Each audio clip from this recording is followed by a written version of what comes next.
Selamat datang. Di penelaahan kali ini, kita akan membuka sebuah rahasia kuno tentang doa dan manifestasi. Ini semacam teknologi kesadaran yang ternyata bisa menjembatani kebijaksanaan ribuan tahun dengan penemuan sains modern yang jujur aja cukup mengejutkan. Yuk, kita selami lebih dalam. Pernah nggak sih kamu merasa doa-doamu itu kayaknya cuma mantul aja di langit-langit kamar? Nggak kemana-mana? Nah, kalau pernah, mungkin itu karena kita semua selama ini salah bahasa. Kita bicara dengan bahasa yang nggak dipahami sama sekali oleh alam semesta. Ada satu kesalahan mendasar dalam cara kita meminta, dan hari ini kita akan perbaiki itu. Oke, ini dia peta perjalanan kita hari ini.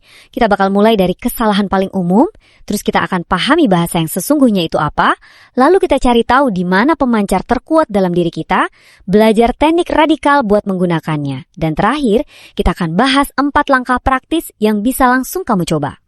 Baik, mari kita mulai dengan bagian pertama. Kebanyakan dari kita kan diajarin kalau berdoa itu ya soal kata-kata. Ternyata ini adalah kesalahpahaman terbesar yang mungkin selama ini jadi penghalang kita. Gini deh, coba perhatikan. Seringkali kita itu mengalami yang namanya disonansi kognitif. Mulut kita bilang, aku ingin berkelimpahan. Tapi hati kita rasanya sesak mikirin tagihan. Kita datang ke hadapan Tuhan atau semesta dengan daftar belanjaan sambil membawa perasaan kurang di dalam dada. Nah, ini sinyal yang bertentangan. Kacau. Jadi, poin paling pentingnya tuh ini. Alam semesta itu nggak bisa dibohongin. Titik. Dia nggak dengerin kata-kata kita, tapi dia merasakan kondisi batin kita. Kalau di dalam diri kita yang ada adalah rasa kekurangan, yang mau kita berdoa siang malam minta kekayaan, yang dipantulkan kembali ya, lebih banyak situasi yang bikin kita merasa kurang. Sesederhana itu. Nah, kalau bukan kata-kata, terus apa dong bahasa yang dipahami sama realitas? Oke, kita lanjut. Jawabannya ada pada sesuatu yang jauh lebih mendasar, energi dan getaran. Analogi jaring laba-laba ini keren banget buat ngegambarin konsepnya. Bayangin deh, ada jaring raksasa yang menyelimuti seluruh galaksi.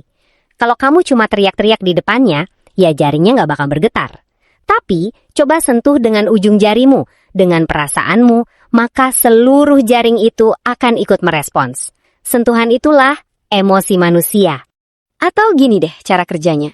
Kamu bisa kasih judul film, kisah suksesku. Tapi kalau roll film yang kamu putar isinya gambar-gambar ketakutan, kegagalan, dan rasa nggak pantas, ya layar kehidupanmu bakal tetap nampilin film tragedi.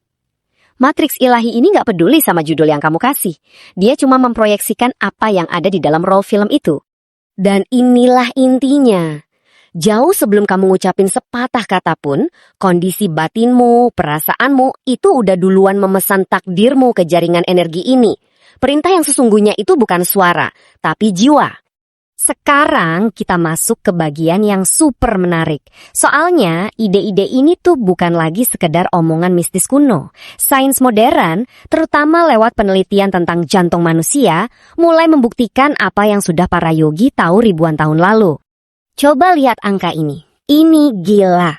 Menurut penelitian dari Institute of Heart Math, medan magnet jantung, ya, bagian yang bisa menembus materi, ternyata kekuatannya 5.000 kali lebih kuat daripada medan magnet otak. 5.000 kali. Nah, di sini kelihatan jelas banget bedanya. Secara teknis, jantungmu itu adalah pemancar radio terkuat yang kamu punya. Saat otakmu cuma bisa mikirin sebuah keinginan, jantungmu itu beneran menyiarkan energi keinginan itu ke seluruh ruangan, nembus dinding, bahkan mungkin sampai ke ujung semesta. Dan ini bukan penemuan baru loh, para mistikus kuno udah tahu ini dari dulu lewat meditasi yang mendalam. Mereka paham kalau jantung itu adalah titik nol, sebuah ruang di mana penciptaan dimulai. Jantung adalah jembatan yang menghubungkan dunia di dalam diri kita dan dunia di luar sana. Oke, kita udah tahu sekarang kalau bahasa semesta itu adalah perasaan yang dipancarkan oleh jantung. Pertanyaannya, gimana cara kita pakainya? Nah, mari kita lihat konsep kunci berikutnya. Ini teknik yang sangat kuat dari seorang mistikus modern. Dengerin baik-baik, ini bukan cuma soal berpikir positif. Ini adalah sebuah proses menjadi. Kamu secara sadar memilih satu dari jutaan kemungkinan masa depan dengan cara menjadi versi dirimu yang sudah memilikinya sekarang juga. Bukan nanti, tapi sekarang. Nah, disinilah bedanya. Kalau kita menunggu, itu artinya kita mengirim sinyal bahwa kita belum punya Dan sinyal itu cuma akan menghasilkan lebih banyak penundaan. Sebaliknya, kalau kita merasakan kebahagiaan itu sekarang, itu adalah sinyal kepemilikan. Kita membalik prosesnya, bukan nunggu dunia luar berubah biar kita bahagia, tapi kita bahagia dulu untuk mengubah dunia luar. Tentu aja ini nggak gampang. Tantangan terbesarnya adalah gimana caranya kita bisa menjaga getaran ini tetap stabil, meskipun mungkin isi rekening bank kita atau kondisi fisik kita bilang sebaliknya. Ini butuh komitmen total pada realitas batin, di atas bukti-bukti fisik di luar. Oke, setelah kita paham semua teorinya, sekarang kita masuk ke bagian yang paling ditunggu-tunggu. Gimana cara prakteknya? Gimana caranya secara nyata, langkah demi langkah? Oke, kita bedah satu-satu. Pertama, heningkan logika. Bikin pikiran rileks supaya suara-suara skeptis itu nggak ikut campur. Kedua, aktifkan jantung. Gimana caranya? Dengan rasa syukur yang tulus. Syukur itu frekuensi penerimaan. Ketiga, wujudkan realitas itu. Jangan cuma bayangin, tapi rasakan. Rasakan emosinya di seluruh tubuhmu. Rasa leganya, bahagianya. Dan terakhir, ini yang paling penting. Lepaskan. Nah, ini dia paradoksnya.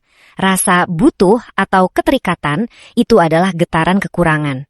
Saat kamu bilang, aku harus punya ini sekarang juga, kamu justru memancarkan sinyal kepanikan. Melepaskan itu artinya kamu percaya 100% sama prosesnya, kamu kasih ruang buat semesta bekerja dengan cara-cara yang gak kamu duga. Pada akhirnya, doa yang paling kuat itu bukanlah daftar permintaan yang panjang lebar, tapi sebuah keheningan yang penuh kepastian. Sebuah momen di mana kamu bisa menarik nafas dalam-dalam, tersenyum, dan bilang dalam hati, terima kasih, ini sudah selesai. Jadi, ini lebih dari sekedar teknik ya. Ini adalah pergeseran identitas yang sangat mendalam. Kamu bukan lagi makhluk kecil yang memohon kepada semesta yang luas. Kamu adalah semesta itu sendiri yang sedang mengalami dirinya sebagai manusia, yang sedang menciptakan realitasnya dari dalam.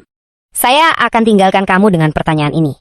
Setelah tahu semua ini, sadarilah bahwa setiap perasaan yang kamu pelihara adalah sebuah perintah yang dikirim ke alam semesta. Jadi, coba perhatikan baik-baik. Apa yang sedang kamu perintahkan detik ini juga.